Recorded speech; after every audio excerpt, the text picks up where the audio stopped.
Assalamualaikum warahmatullahi wabarakatuh. Kami dari kelompok 4 akan mempresentasikan hasil kerja kelompok kami yang berjudul Pendudukan Jepang di Indonesia. Perkenalkan, nama saya Ali Ridho dari 11 MIPA 1, absen 1. Saya Bagas Eko Prasetyo dari kelas 11 MIPA 1, nomor absen 4. Nama saya Bisa Tangan Nugroho, saya dari kelas 11 MIPA 1. Saya Imron Usman Sarif, nomor kelas XI MIPA 1, nomor absen 14. Saya Martin Nagla dari kelas 11 MIPA 1, absen 19. Saya Muhammad Januar Argajaya, absen 23, kelas 11 MIPA 1. Saya Bima Citaman, nomor absen 27. Materi pertama yaitu ekonomi perang. Pada masa pendudukan Jepang diterapkan konsep ekonomi perang.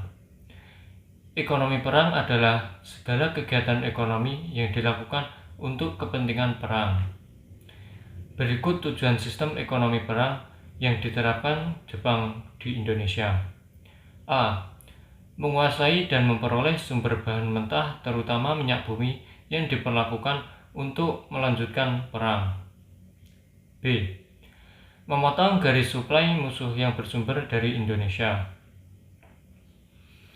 Kebijakan ekonomi yang diterapkan Jepang di Indonesia didasarkan pada asas ekonomi perang. Adapun ciri ekonomi perang adalah penerapan sebagai pengaturan, pembatasan, dan penguasaan produksi oleh negara untuk tujuan kepentingan perang.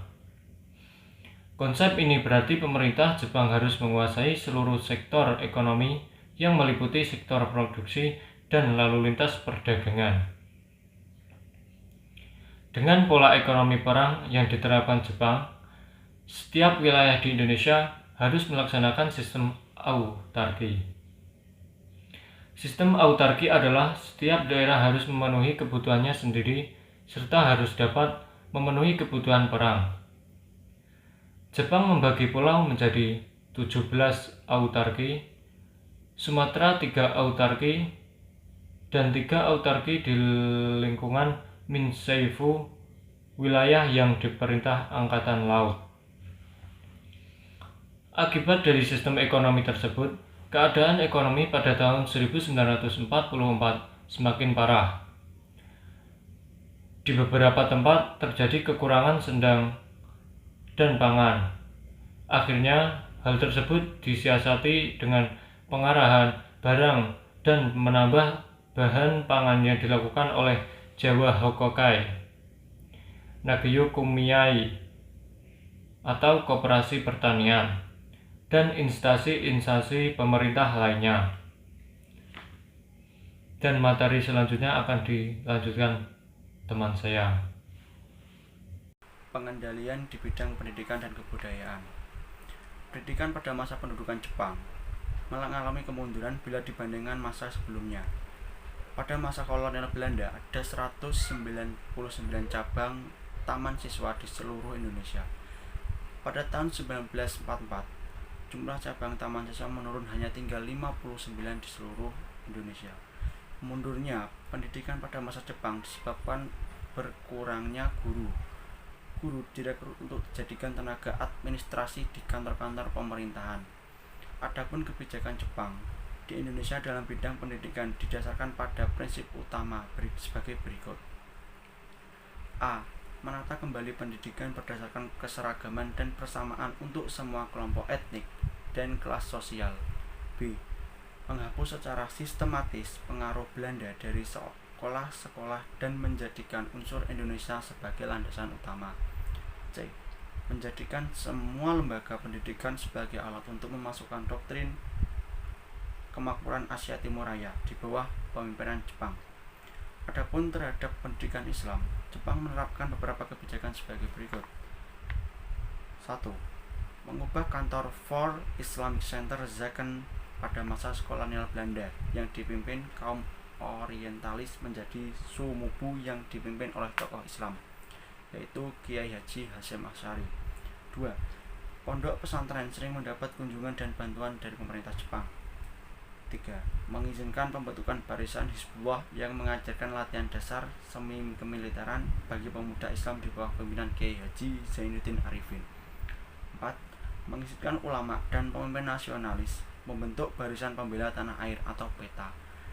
5. Mengizinkan MIAI tetap berdiri sekalipun kemudian diganti Majelis Syura Muslimin Indonesia. Dalam bidang kebudayaan, bahasa Indonesia dijadikan sebagai bahasa pengantar di seluruh sekolah dari tingkat dasar hingga perguruan tinggi.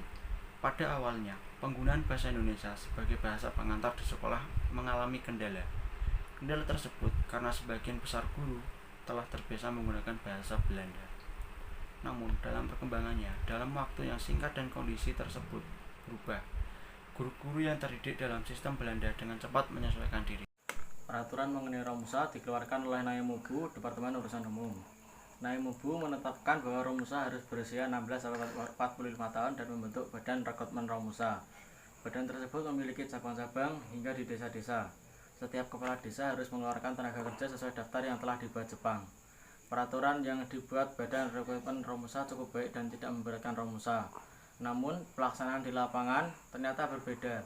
Dalam sebuah peraturan, dijelaskan bahwa orang atau badan yang memerlukan Romusa harus mengajukan permohonan nama Romusa kepada kepala daerah setempat. Selain itu, mereka harus mengisi formulir mengenai nama Romusa, tempat Romusa dipekerjakan, jumlah yang diperlukan, dan lamanya waktu dipekerjakan. Ternyata dalam praktiknya, peraturan tersebut tidak dijalankan, apalagi jika pihak militer Jepang yang memerlukan Romusa. Perjuangan melalui gerakan bawah tanah. Perjuangan melalui gerakan bawah tanah adalah perjuangan yang dilakukan secara tertutup atau rahasia. Umumnya perjuangan pergerakan bawah tanah dilakukan oleh bangsa Indonesia yang bekerja pada instansi-instansi pemerintah Jepang di balik kewenangan terhadap pemerintah Jepang tersembunyi kegiatan-kegiatan yang bertujuan menghimbau, mempersatukan rakyat untuk meneruskan perjuangan dalam rangka mencapai kemerdekaan Indonesia. Kegiatan yang dilakukan para tokoh gerakan bawah tanah dilakukan secara tersembunyi-tersembunyi. Antara lain sebagai berikut. A. Menjalin komunikasi untuk memelihara semangat nasionalisme. B. Menyiapkan kekurangan yang diperlukan untuk menyambut kemerdekaan Indonesia. C. Mempergandingkan semangat dan kesiapan untuk merdeka di kalangan rakyat. D. Memantau perkembangan para ASEAN Timur rakyat melalui radio luar negeri. Perjuangan melalui pergerakan bawah tanah tersebut dilakukan di berbagai tempat, seperti di Jakarta, di Bandung, Surabaya, dan Medan. Adapun tokoh-tokoh yang melakukan gerakan bawah tanah seperti dilakukan oleh Sukarni, kelompok Sukarni, kelompok Revolusi Ahmad Subroto, dan kelompok Sultan Syahrir. Hanya akan menjelaskan tentang perlawanan bersenjata. Penguasa Jepang yang semena-mena mengakibatkan rakyat Indonesia menderita dan sengsara. Sehingga di sebagian wilayah Indonesia rakyat memilih angkat senjata untuk mengusir keberadaan Jepang di Indonesia. 1. Perlawanan di Aceh. Perlawanan di Aceh terjadi pada tanggal 10 November 1942 dipimpin oleh Tengku Abdul Jalil. 2. Perlawanan di Singaparna. Pemberontakan di Singaparna ini tepatnya di Tasikmalaya, Jawa Barat, ini dipimpin oleh Kiai Haji Zainal Mustafa. 3. Perlawanan peta. Perlawanan peta ini terjadi hingga 3 kali. Yang pertama terjadi di Blitar pada tanggal 14 Februari 1945 di bawah pimpinan Supriyadi, putra pimpinan Blitar. Yang kedua perlawanan peta di Meurah Aceh terjadi pada bulan November tahun 1944 di bawah pimpinan Perwira Gyugun T. Hamid.